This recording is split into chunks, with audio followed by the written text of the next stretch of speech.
오늘 말씀의 제목은 뱀같이 지혜롭고 비둘기같이 순결하라 하는 말씀입니다. 우리가 복음 전할 때 사람들에게 이렇게 전하기도 했었고 또 지금도 그렇게 말할 수도 있습니다. 예수 믿으면 다 잘 됩니다. 예수님 믿으면 모든 문제 해결됩니다. 모든 문제 끝납니다. 이렇게 우리가 그렇게 복음을 들은 분도 계실 거고요. 또 우리가 그렇게 복음을 전하기도 했고 또 지금도 그렇게 말하는 사람들이 있을 거예요. 큰 관점으로 보면 맞아요.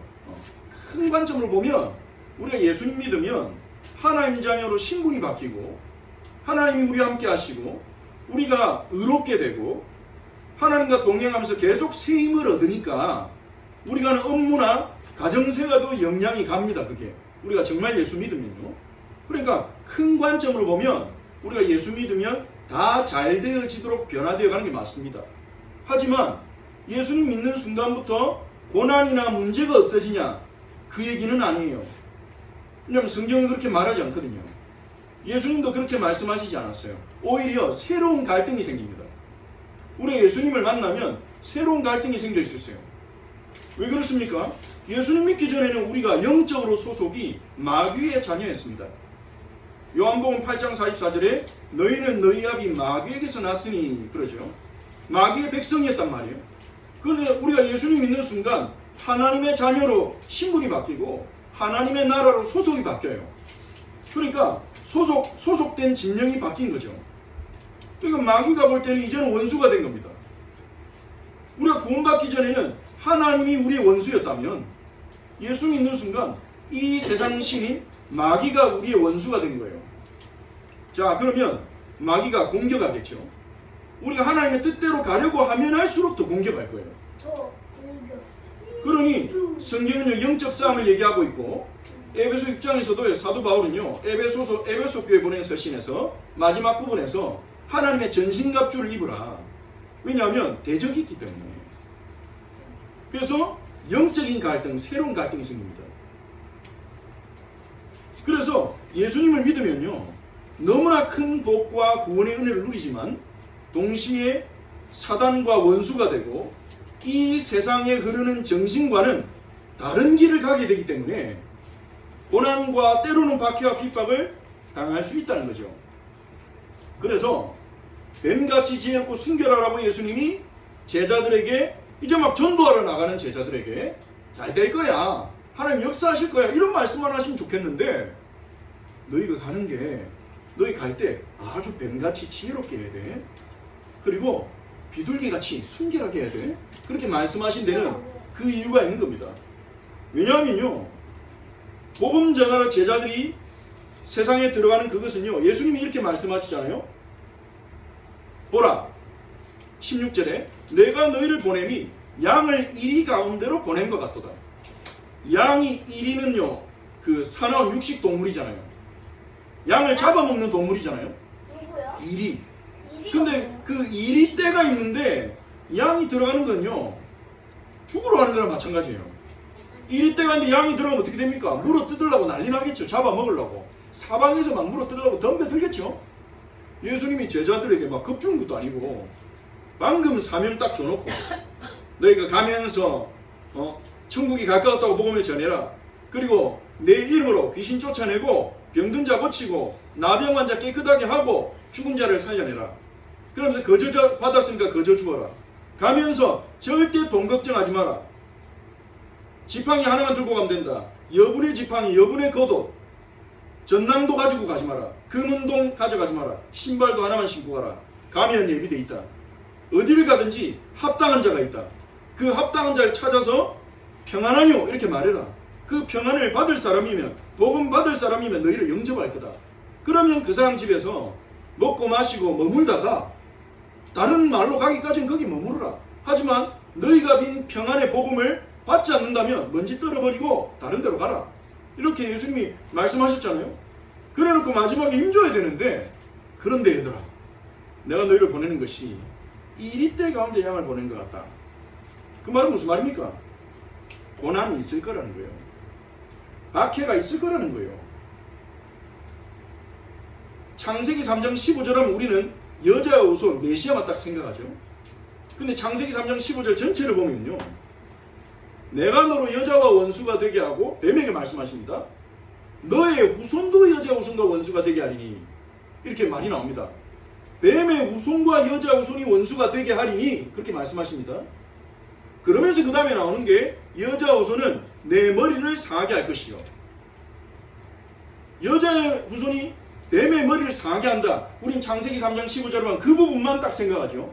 근데 그 앞에 나온 문장, 너의 후손도 여자의 후손과 원수가 되게 하리니, 그 말은 뱀의 후손과 여자의 후손이 대적할 거라는 예언이에요.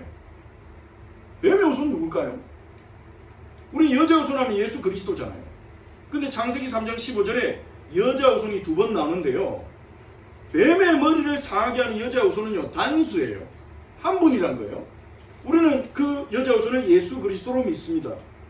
하지만 너의 후손도 여자 후손과 원수가 되게 하리니, 뱀의 후손과 대적이 되는 여자 후손은요, 복수예요. 여자 후손들이 맞겠죠. 뱀의 후손과 여자 후손들이 대적이 일어난대요. 뱀의 후손은 누굴까요? 마귀. 마귀에게 소속된 사람들을 말하겠죠. 여자 후손들은 누구겠습니까? 하나님에게 소속된 사람을 말하겠죠. 은혜를 입은 자들. 그래서 창세기 3장 15절은요, 메시아가 앞으로 와서 사단의 머리를 깨울 것을 예언하기도 하지만, 동시에 이 사단에게 소속된 어둠의 백성과 하나님의 택함을 받은 백성 간에 계속된 갈등이 일어날 것을 예고하는 겁니다. 그리고 창세기에 보면 그 갈등이 계속 나오죠. 가인과 아벨, 그리고 에서와 야곱, 바로와 아브라함, 아비멜렉과 아브라함, 나중에는요 이스라엘과 이집트, 이렇게 뱀의 후손과 여자 후손들의 갈등이 계속 나옵니다. 영적인 거라는 거예요. 예수 믿는 사람을 예수 믿지 않는 사람들이 싫어하는 거는요, 영적인 원인이 있다는 거예요. 물론 예수 믿는 사람이 잘못해서 미움받는 경우도 있습니다. 하나님 믿는다 하면서 정직하지 않거나, 오히려 믿지 않는 사람보다 탐심을 더 부리거나, 일을 제대로 하지 않거나, 뭔가 약속을 지키지 않거나, 이기적이거나, 이런 부분들이 욕을 먹는 경우도 있어요. 그것 때문에 미움을 받는 경우도 있어요. 내 잘못 때문에, 쉽게 말해서. 하지만요, 성경은 뭐라 말하냐? 영적으로 미움받는 경우도 있다는 거예요. 그냥 영이 알기 때문에. 하나님께 속하지 않은 사람들은 하나님 믿는 사람, 근데 진짜 하나님 믿는 사람, 종교생활하는 사람들은요, 압니다. 사단이 알아요. 진짜 예수 믿는 사람은요, 사단이 알아요. 그래서 거기에 대해서 이유도 없이 공격하고 이유도 없이 미워하는 일들이 종종 일어나요. 그거는 영적인 사단의 역사죠. 그 말씀이 오늘날까지 이루어지고 있어요. 이상하게 교회 싫어하는 사람이 있어요. 상처받은 적도 없는데 예수님을 증오한다니까요. 그냥 안 믿어가 아니라 예수님 내가 막 침 튀기면서요, 없어 예수는, 이러면서 인터넷에 그런 사람들이 많아요. 물론 다 안 만나봤으니까 어떤 상처가인지 알 수 없지만요, 실제로 제가 만난 사람 중에도요, 예수님에 대해서 막 되게 공격적으로 말을 하는데 뭐 상처받은 것도 없대요. 영적인 원인이 있습니다. 그래서 예수님 당시에도 유대인들이 예수님을 얼마나 미워했습니까? 예수님은 뭐 유대인들한테 나쁜 짓을 한 게 없잖아요. 오래 진리를 선포하고 하나님의 뜻을 말씀해 줬는데, 근데 문제는요, 예수님의 진리가, 예수님의 가르침이 이 유대인들의 어둠을 드러내는 거예요. 감춰놨던 어둠을 드러내는 거예요. 바리새인들의 외식과 가식을 드러내는 거예요. 바리새인들은 율법을 향한 열심히 있었지만 그 율법을 다른 사람들보다 좀 더 잘 지키는 것으로 자기의 의와 공로로 삼고 있었는데, 예수님은요, 그게 아니라는 거예요. 그건 하나님의 뜻이 아니라고 드러내시는 거예요. 그렇게 율법을 지키는 것은 하나님이 율법을 주신 의도에 맞지 않다. 그리고 사두개인들, 대제사장과 서기관들이 가진 탐심을 막 드러내셨어요. 성전 가가지고 성전 청결케 하시고 막 돈 바꿔주는 환전상 엎어버리고 장사하는 동물도 쫓아내버리고 여기는 하나님께 기도하는 집인데 어찌 강도의 소굴로 만들었냐. 이러니까요, 숨어있던 사람들이 그냥 너무나 자연스러워서 인정하던 대제사장의 탐심이 드러난 거죠. 뭐 그래, 왜 기도하는 집에서 장사를 하지? 대제사장이 허락했잖아. 대제사장이 돈 벌려고 저렇게 한 건가? 숨어있던 것들이 막 드러난 거죠. 예수님이 진리를 말씀하시니까요. 그러니까 이 바리새인이나 사두개인 같은 유대인들 지도층들이요, 자기들이 가진 지위와 권력이 흔들리는 거예요. 결국 사람이 자기 이익을 건드리면 가만히 있지 않거든요. 자기에게 이익이 된다면요, 어제까지 원수였어도 막 웃으면서 얘기하는 게 사람 아닙니까? 근데 이익을 건드린다 이러면 돌변하는 거예요. 예수를 죽여야 되겠다. 수시로 죽이려고 의논하지 않습니까? 그러니까 예수님은 빛이시기 때문에 어둠에 속한 자들이 예수님을 미워하는 거예요. 우리가 그 빛의 사도로 현장에 나가면요, 미움받는 게 당연하다는 것입니다. 예수님이 우리에게 주시는 가르침은요. 우리는 모든 사람에게 사랑받을 수 없어요. 사랑받을 필요도 없고요. 우리를 영원히 사랑하시는 하나님의 사랑이 있으면 그 사랑을 느끼고 믿으면 채워져요.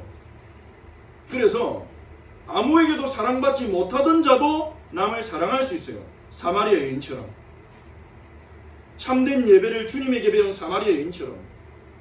마을 사람에게 사랑받지 못하고 부정한 여자라고 손가락질 당하고 욕먹고 그 사람들 만나기도 싫어서, 그 사람들 보기도 싫어서 어떻게 합니까? 낮 12시 제일 뜨거운 시간에, 아무도 없는 그 시간에 막 이제 물 들어가는 거예요. 그만큼 상처가 많은 여인이었어요.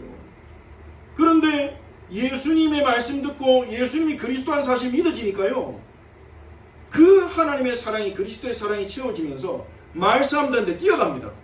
뛰어가가지고 내가 누구 만난지 아냐? 그리스도를 만났다.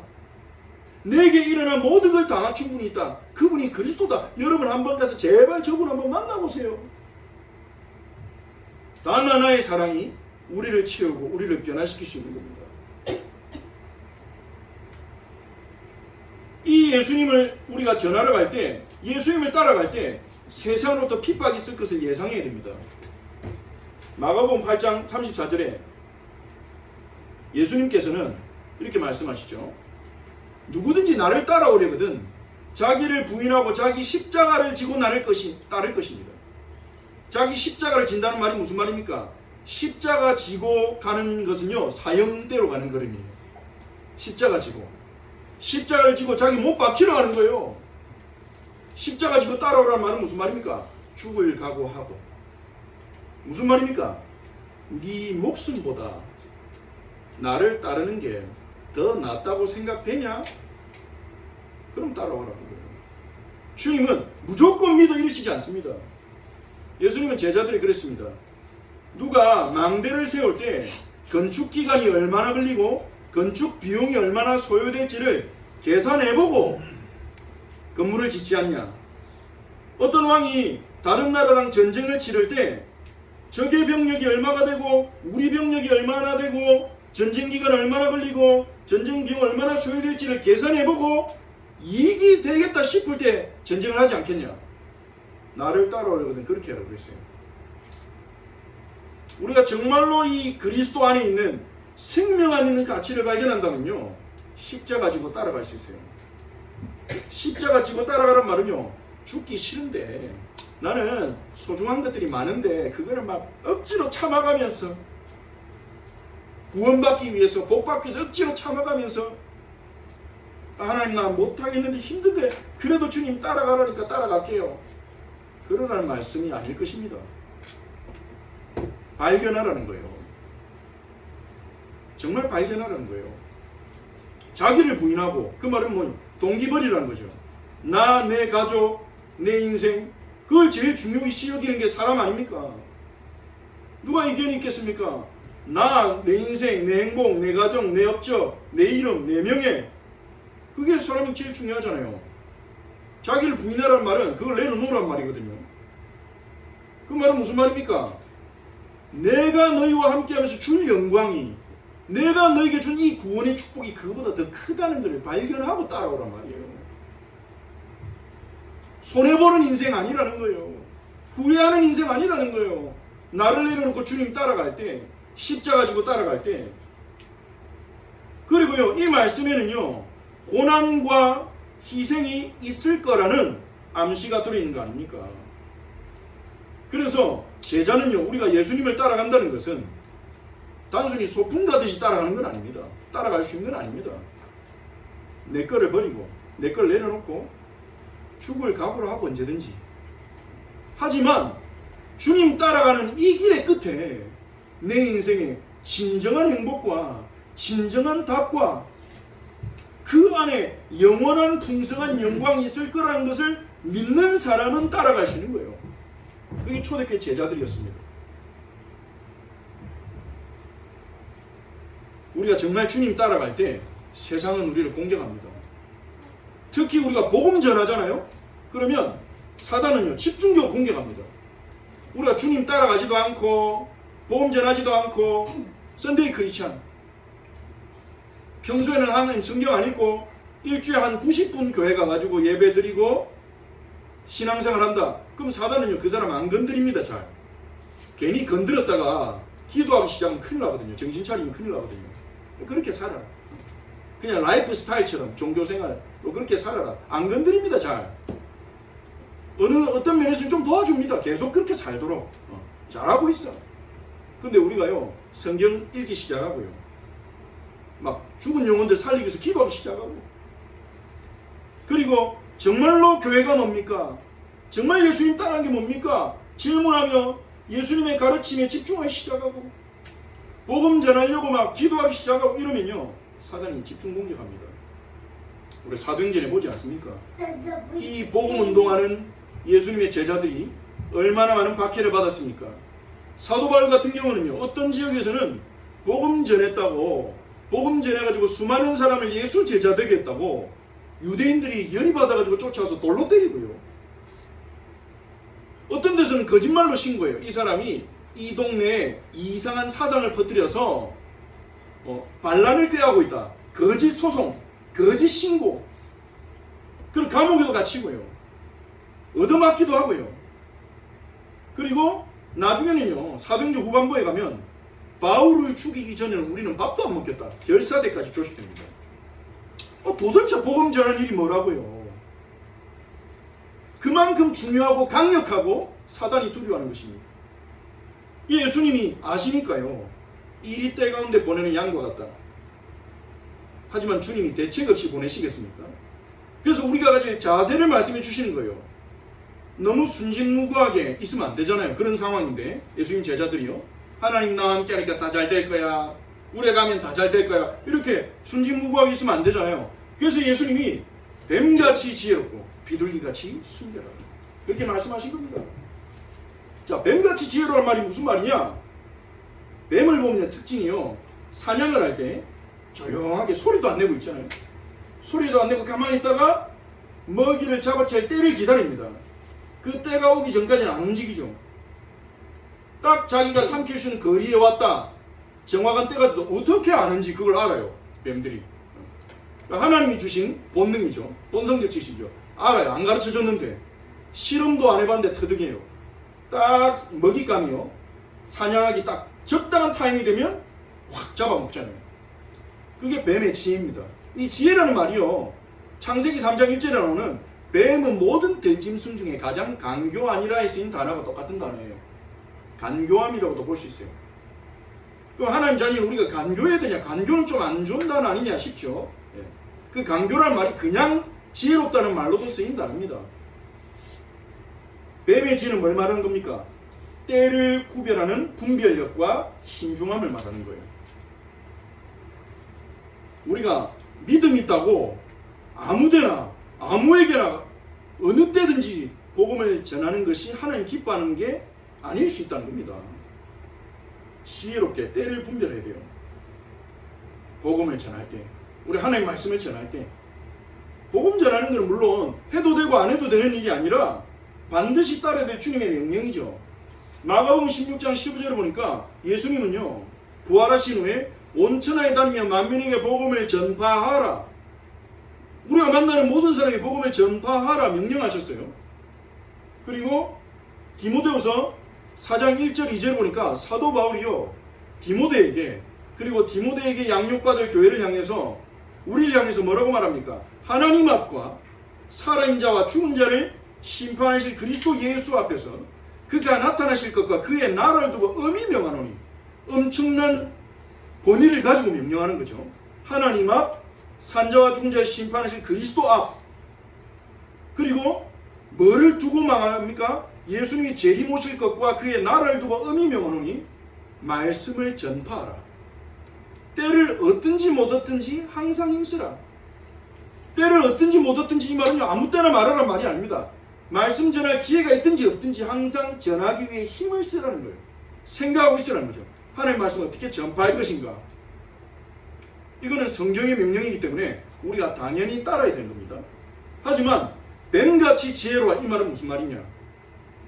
그 말씀을 전할 때를요 지혜롭게 분별하는 겁니다. 성령 인도 안에서 기도하면서 때를 분별하는 거예요. 자, 여러분 성경 하나 찾아보겠습니다. 전도서 3장을 한번 찾아보겠습니다. 구약 성경 전도서 3장 1절에 8절을 보겠습니다. 전도서 전자를 찾으면 됩니다.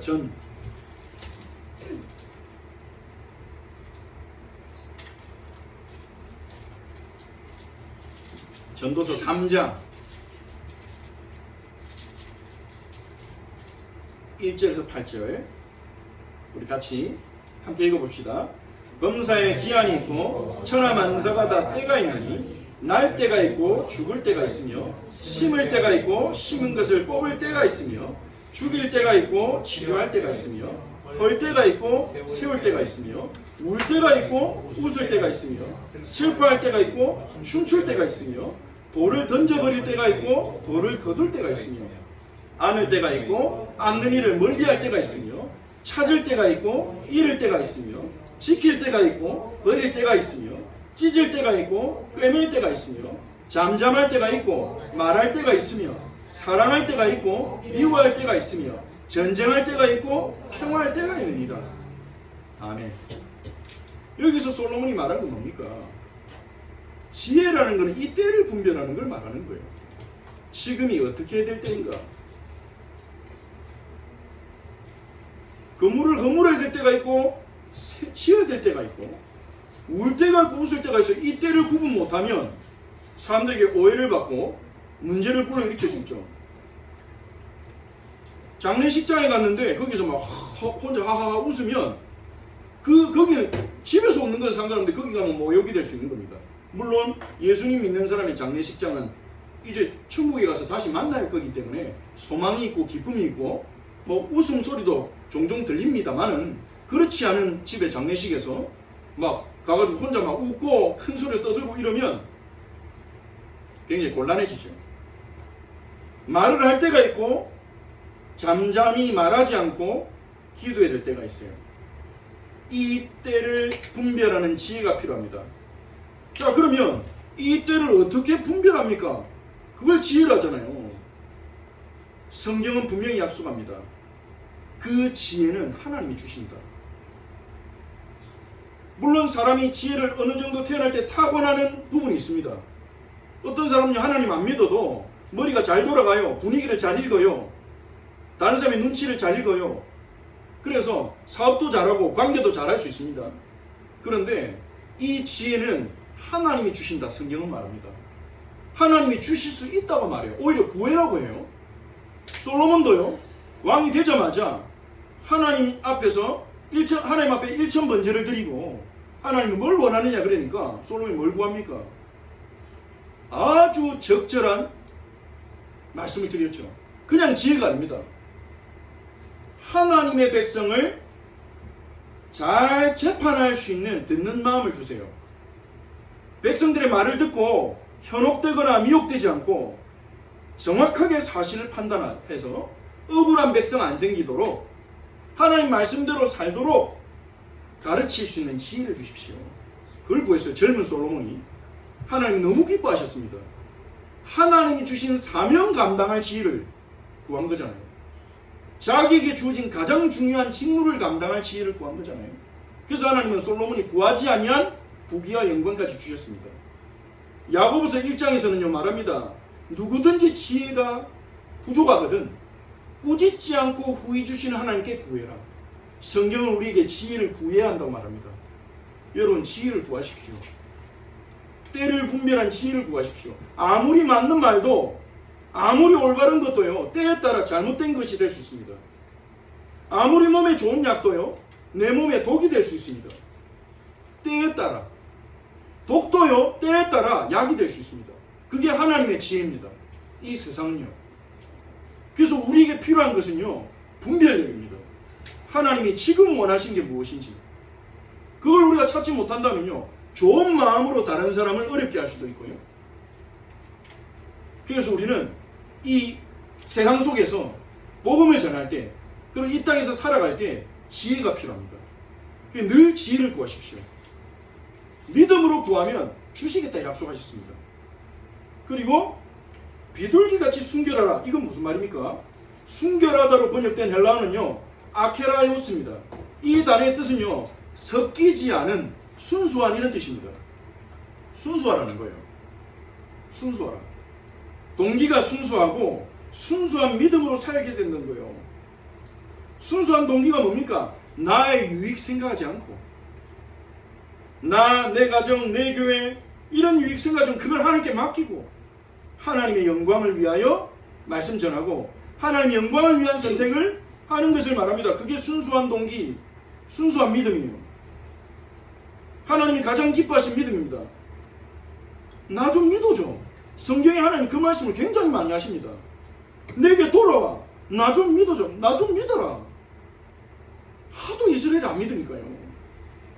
하도 안 믿으니까 아수르 찾아가가지고 줄 대려고 하고 이집트 찾아가지고 왕한테 조공 바치고 하나님의 백성이요. 하나님 나라를 상징하는 이스라엘의 왕이요. 제발 나 좀 믿어라. 내게로 돌아와라. 하나님이 얼마나 답답하시며 자기의 피를 선지자를 통해서 얼마나 많이 하십니까? 세상 누가 만들었냐? 누가 광야에 길을 내냐? 누가 바다를 갈랐냐? 나를 좀 믿어라. 비둘기같이 우리는요 순수한 동기, 순수한 믿음으로 불법적인 방법 쓰지 않고 하나님 자녀답게 정확하게. 왜 그렇습니까? 우리가 복음 전하고 우리가 주의를 할 때요 세상이 지켜보고 있어요.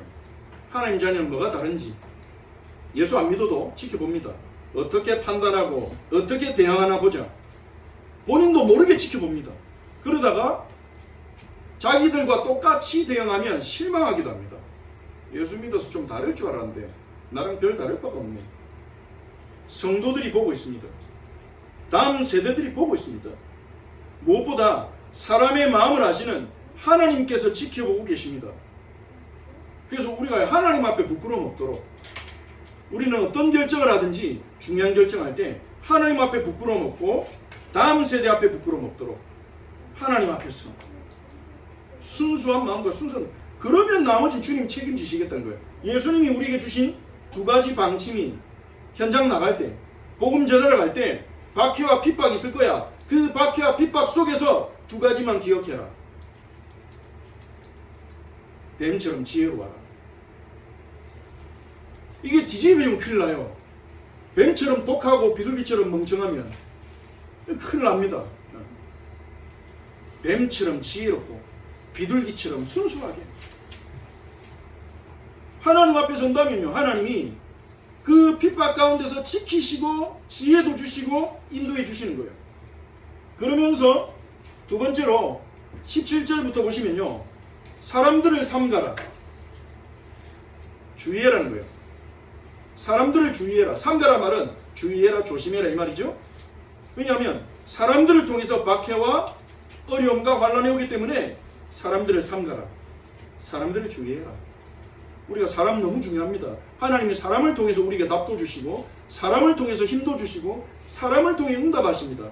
하지만 동시에 사람을 통해 시험 들고 사람을 통해 상처받고 사람을 통해 낙심하고 사람을 통해서 교회를 떠나가기도 합니다. 사람이 너무 중요합니다. 그래서 주의해라는 거예요. 17절에 보시면요 사람들을 삼가라. 그들이 너희를 공회에 넘겨주겠고 그들의 회당에서 채찍질하리라. 유대인들에 의한 박해를 말씀하신 거죠. 동족 유대인들, 예수님을 전하러 가는 제자들도 유대인입니다. 하나님 믿는 사람이에요. 하나님 믿는 사람들, 동족들이 박해한다는 거예요. 공회에 넘겨준다. 여기서 공회는 복수입니다. 공회들. 그러니까 만약에 공회가 단수라면 유대인들의 최고 통치기구 산헤드린 공회를 의미할 수 있습니다. 대제사장과 바리새인, 서기관 등 아주 뛰어난 지도자들로 이루어진 최고 결정기구가 있죠. 근데 여기서 공회들이기 때문에 각 지역 공회를 말하는 거예요. 해당에서 열리는 각 지역 회의. 그 회의에 고발한다는 거예요. 그리고 그들의 회상에서 너희를 채찍질하리라. 폭력을 행사하고 말로 괴롭히고 힘들게 할 수 있다는 거죠. 여러분 한번 생각해 보세요. 이거는요, 미워서 나쁜 동기로 괴롭히는 게 아닙니다. 신앙 때문에 괴롭히는 거예요. 신앙 때문에. 믿음과 신념의 문제로 괴롭히는 겁니다. 왜냐하면요, 예수님의 제자들은 예수님을 하나님의 아들로 믿잖아요. 고백합니다. 발견한 자들이에요. 근데 유대인들은 예수님을 하나님이라고 말하면 신성모독이에요. 그러니까 예수님의 제자들이 인간적으로 미워서 괴롭히는 게 아니라 신성모독자라고 철저히 믿고 괴롭히는 거예요. 열정적인 신앙을 가진 사람일수록 더 과격하게 박해했습니다. 믿음 없는 사람 오히려 박해 안 해요. 믿음 있는 사람들끼리 방향이 안 맞을 때 충돌하는 거예요. 교회 안에도 그런 갈등들이 일어날 수 있습니다. 믿음이 강한 사람들끼리. 믿음 없는 사람이 난 믿음 없고 잘 모르니까 모르겠다 이러는데 오히려 믿음 있는 사람들이 각자 자기가 믿는 바를 얘기하다 보면 이게 안 맞을 때, 하나 될 때는 너무 아름다운데 부딪힐 수 있는 거죠. 빌립보서 3장 6절에 보면요, 사도 바울의 간증 속에 이렇게 말합니다. 내가 열심으로는 교회를 박해했다. 사도 바울이 진짜 열심히 교회를 박해했어요. 시키지도 않았는데 대제사장 찾아가가지고요, 저에게 권한을 주시면 저 예수 제자들 다 잡아오겠습니다. 다 잡아가지고 제가 박멸하겠습니다. 저 이단들. 저한테 체포 권한을 주세요. 그리고 저에게 병사들을 붙여주세요. 이래가지고 돌아다니면서 예수님 믿는 사람들 잡아가지고 가둔 사람이 사도 바울입니다. 근데 그 사도 바울이요, 인간적인 동기로 그렇게 한 게 아니에요. 하나님을 향한 열정으로. 감히 사람을 하나님 아들이라고 말할 수가 있어. 저 나쁜 사람을 미워가는 이단들 가만 놔둘 수 없다. 지금도 이 믿음의 갈등이요, 우리 주변에도 가정에도 일어날 수 있습니다. 그래서 우리는 주의해야 됩니다. 내가 믿는 게 무엇이고 상대방이 믿는 믿음이 무엇인지 이 부분을 잘 분별할 필요가 있습니다. 그리고 예수님 믿는 사람들끼리 이런 갈등이 생길 수 있거든요. 그때 우리는요, 예수님의 말씀 앞에 무릎 꿇어야 됩니다. 근데 지금요, 인터넷에 보면요, 보수주의와 어떤 진보주의, 신앙에서 보수적인 신앙 가진 사람과 진보적 신앙 가진 사람들 간의 갈등이나 설전이 굉장히 많이 일어나고 있어요. 성경 해석에 있어서 근본주의와 자유주의, 이런 갈등이 막 일어납니다. 이 자유주의 쪽에서는 뭐 원죄는 없다. 그러면 이제 성경을 그대로 믿는 사람들은 근본주의 쪽에서 뭐라고 하냐, 이 복음주의 쪽에서 뭐라고 하냐, 이 원죄가 없으면 예수님이 십자가를 죽은 게 무슨 의미란 말이냐, 막 이러면서 서로 간에 치열하게 막 논쟁을 하고 토론하고 합니다. 둘 다 열정이 있기 때문에 하는 거죠.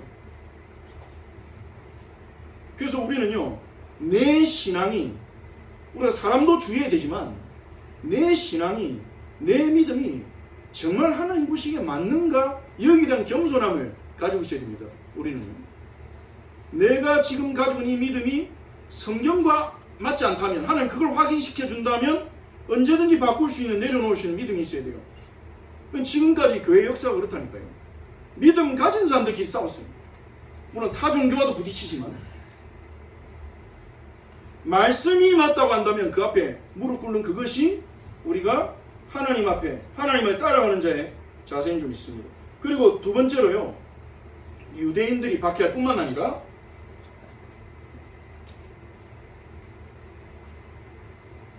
18절에 보니까 또 너희가 나로 말미암아 총독들과 임금들 앞에 끌려가리니 이는 그들과 이방인들에게 증거가 되게 하게 하려 합니다.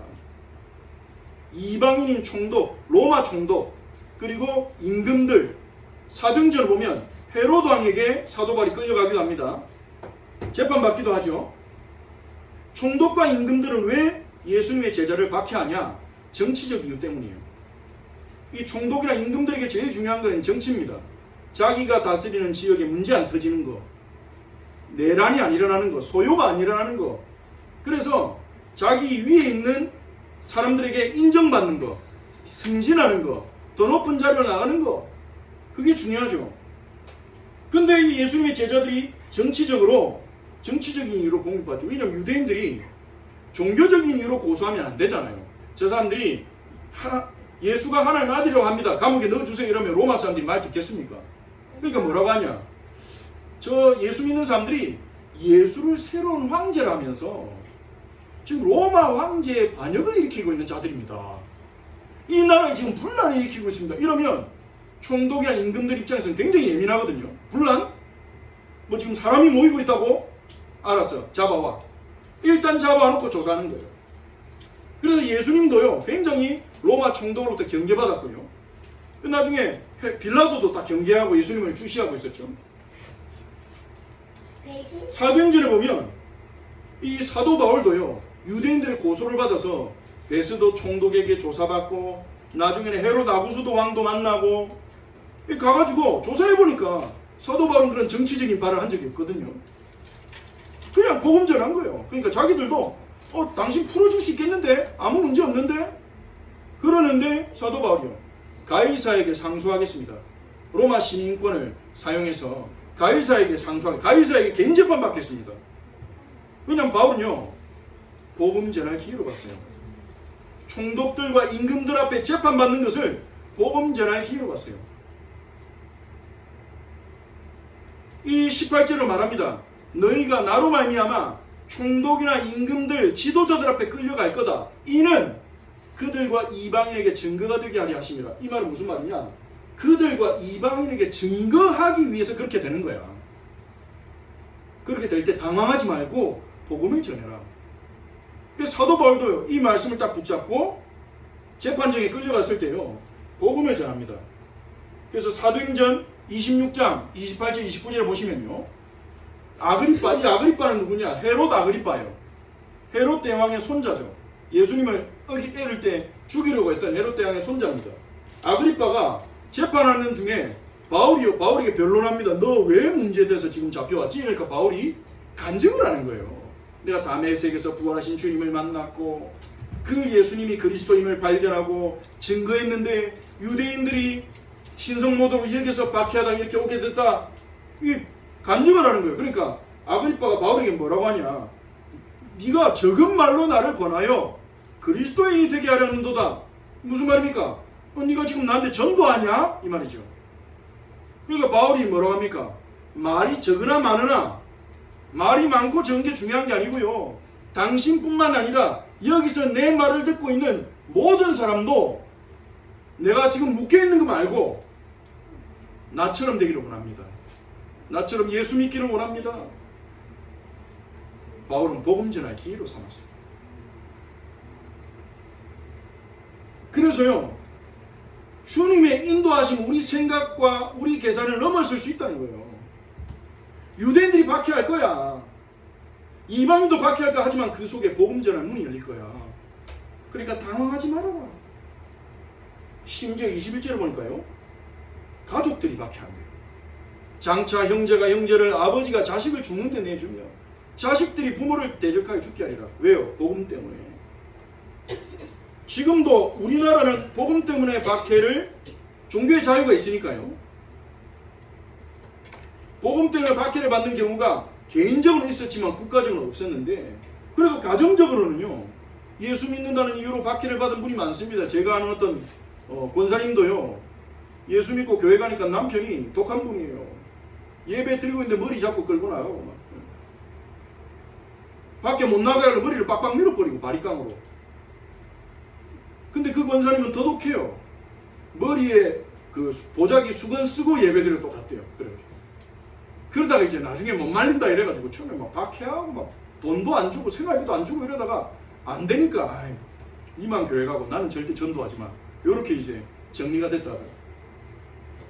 그러니까 지금도요 예수님 그 가정이 완전히 복음화 되지 않은 가정에서는요 심지어 다 예수 믿어도 신앙 때문에 갈등이 생길 수 있어요. 헌금하는 부분이나 헌신하는 부분이나 결단하는 부분 때문에 가정 안에서도 믿는 가정 안에서도 갈등이 생길 수 있고요.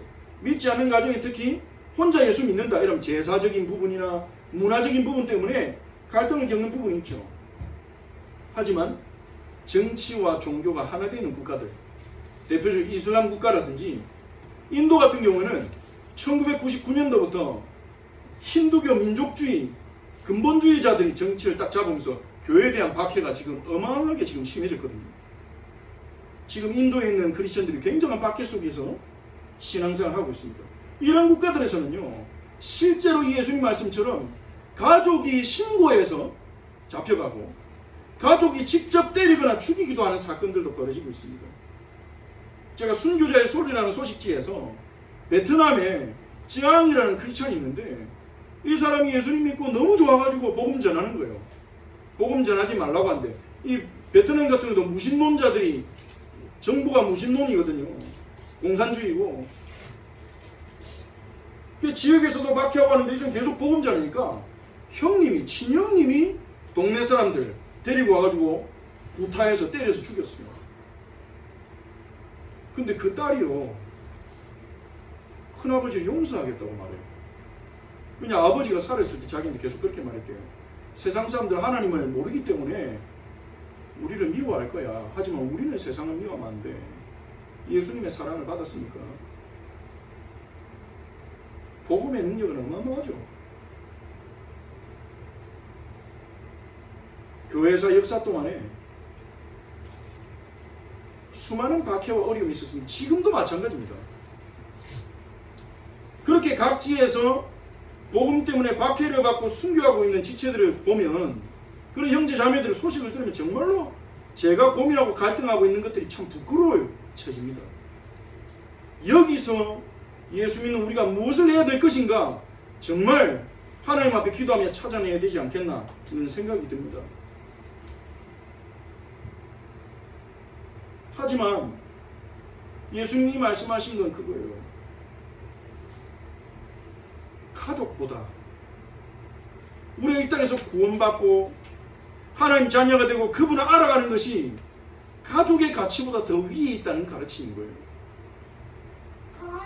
그리고 우리가 정말로 가족의 반대에도 불구하고 정말 예수를 발견하고 정말 예수님을 믿고 생명을 얻으면 그 사람 통해서 가정이 살아날 거기 때문에 그 과정 속에 일어나는 갈등과 박해에 치지 말라는 예수님의 말씀이기도 한 것입니다. 22절에서는 예수님 말씀하십니다. 너희가 내 이름으로 말미암아 모든 사람에게 미움을 받을 것이나. 이 말이 점점 진짜 실현이 돼가는 것 같아요. 지금요 세상은요 여러분도 느끼고 계시겠지만 점점 진리보다 관용이 더 중요하다고 해요. 절대적 진리는 없다. 각자의 진리를 인정해줘라. 각자의 진리를 인정해줘. 절대적인 진리는 없어. 그건 권력자들이 주장하는 거고 각자의 진리를 인정해줘. 진리보다 관용. 하지만 성경은요 절대적인 진리가 있다 가르치거든요. 하나님의 가르침이 있다고 가르칩니다. 창조주의 가르침이 있다고 가르치고 그걸 우리가 지켜야 된다고 가르칩니다. 그러니 관용 중심의 사회에서 기독교인은 미움을 받을 수밖에 없는 거예요. 실제로 이런 일이고요.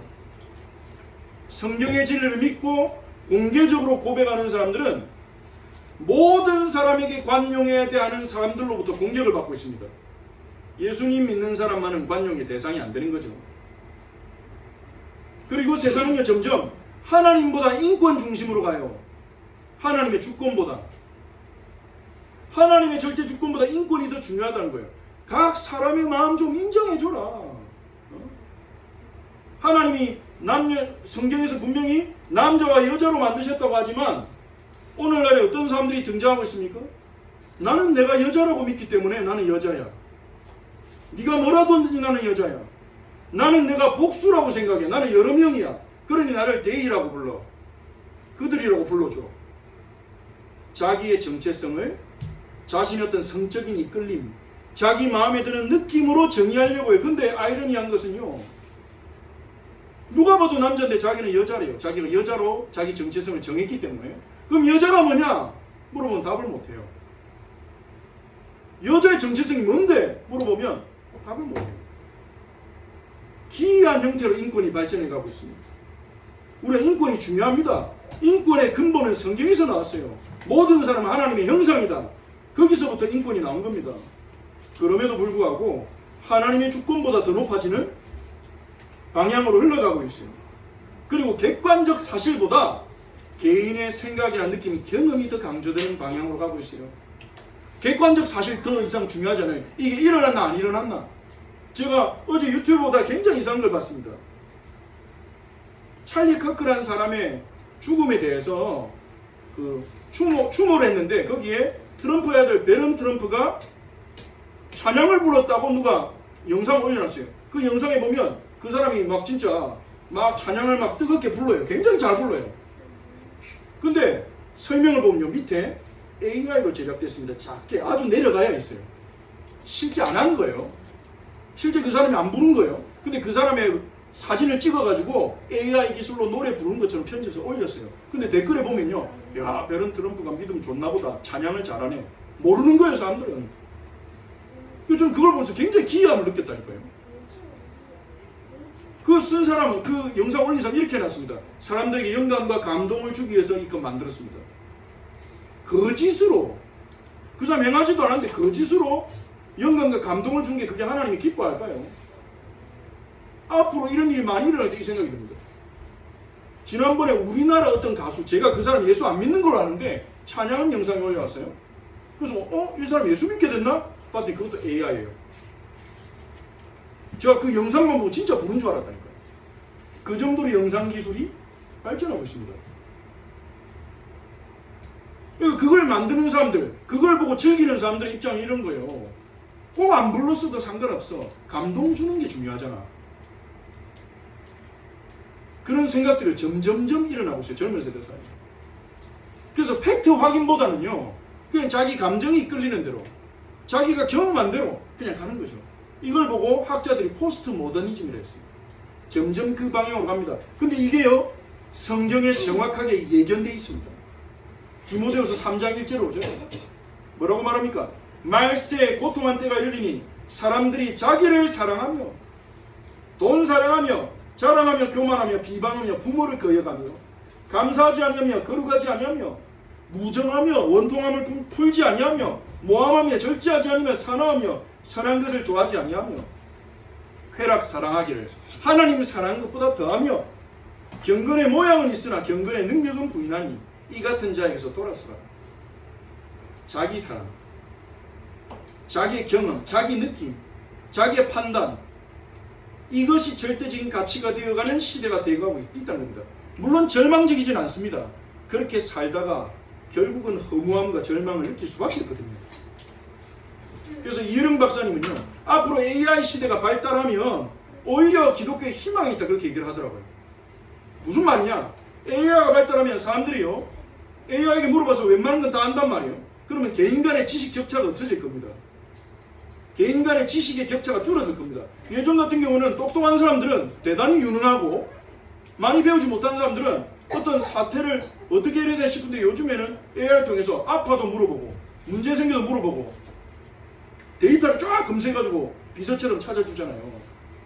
그러면 그때가 오면 누가 선하냐, 누가 도덕적이냐, 누가 남을 배려하냐가 더 중요해질 것이다. 그 얘기를 하더라고요.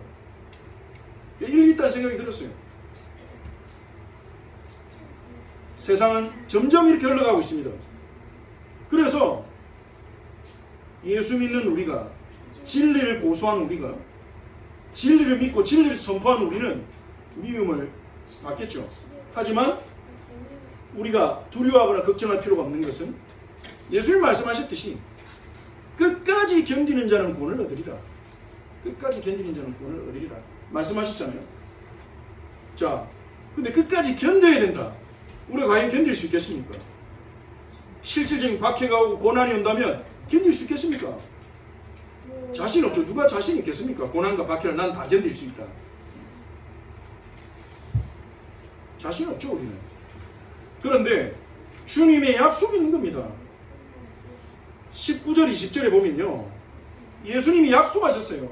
너희를 넘겨줄 때에, 이방인과 총독에게 넘겨줄 때에, 너희를 박해할 때에 무엇을 말할까 염려하지 말아라. 그때 너희가 할 말을 주실 것이다. 말하는 이는 너희가 아니다. 너희가 복음 때문에 억울한 일 당하고, 복음 때문에 박해당하고, 복음 때문에 너희가 재판장에 설 때 너희 속에서 너희 아버지의 성령이 말씀하실 것이다. 뭘 말할까 걱정하지 마.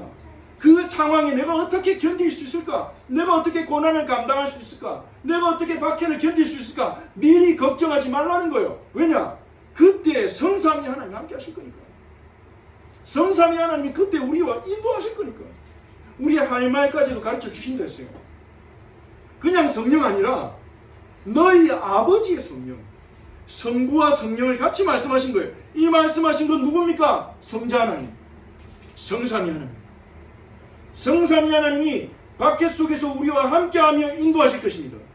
복음 전할 때, 복음 때문에 변론해야 될 때 알려주실 거예요. 그래서 우리는 그 고난과 박해를 견뎌낼 수 있을 것입니다. 초대교회 성도들처럼. 오히려 그 순간에 그리스도를 높일 수 있을 것입니다. 우리가 믿어야 될 건 이거예요. 내가 고난을 감내해야 된다? 그게 아닙니다. 고난이 올 거지만 그 고난 속에서 성삼위가 함께 할 걸 믿어라. 내가 너희와 함께 하겠다. 할 말도 일러주겠다. 너희 생활도 책임지겠다. 주님이 약속하시는 것입니다.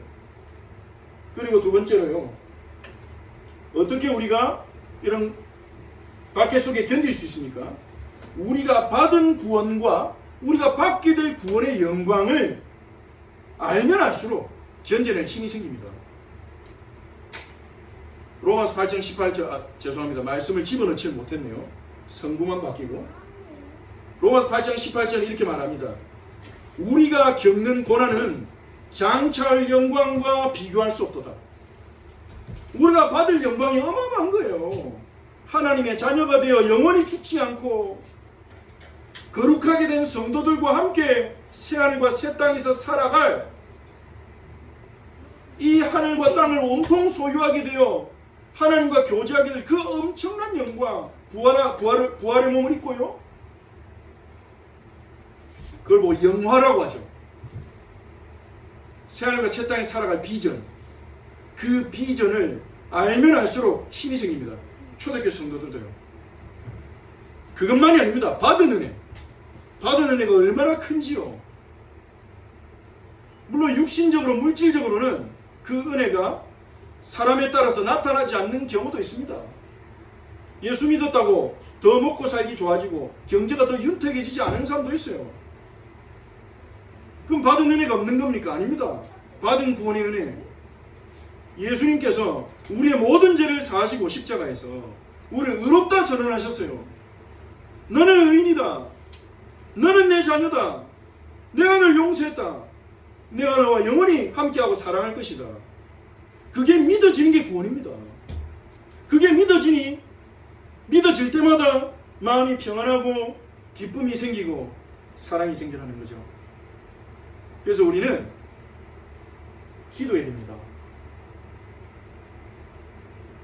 에베소 3장 16절에서 19절. 이것도 제가 성경 구절을 못 넣었네요. 찾아보겠습니다.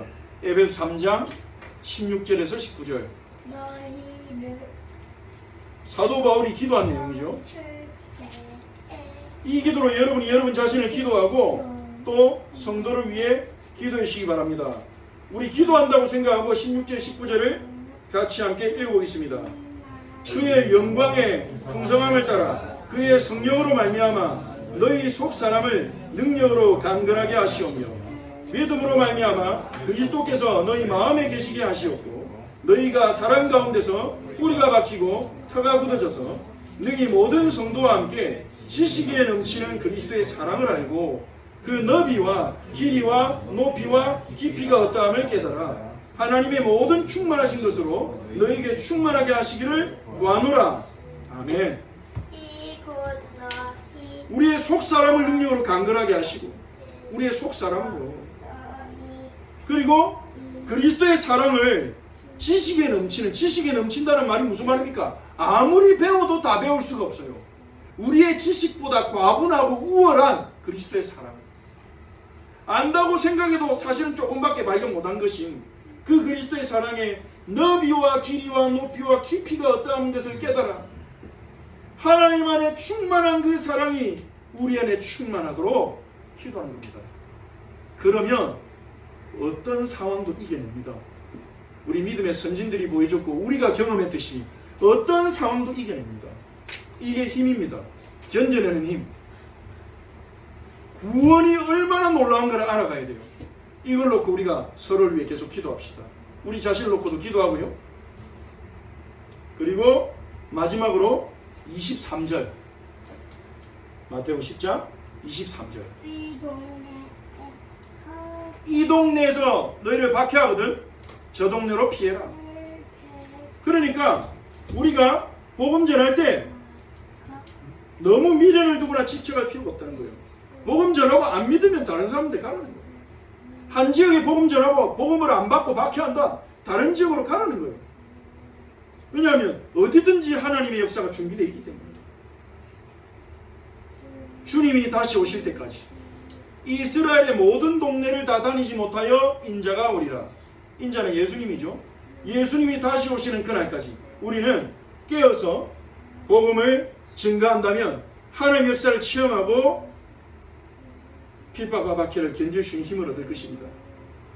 구원을 얻으리라 이 말은 구원 못 받았단 말이 아니에요. 끝까지 승리할 것이다 이 말이에요. 예수 믿는 순간 우리는 구원 받았습니다. 하지만 끝까지 주님 안에서 승리할 것이다. 자, 결론입니다. 여러분은 복음을 위하여 고난을 감수하는 제자이십니까? 제자가 되기를 원하십니까? 마태복음 5장 10절에 예수님이 말씀하셨습니다. 의를 위하여 박해를 받는 자는 복이 있나니 이는 천국이 그들의 것이니라. 천국을 가진 자, 생명 가진 자, 구원을 가진 자는 갈 수 있는 길이에요. 아니, 구원받은 자만 사람만 갈 수 있는 길이에요.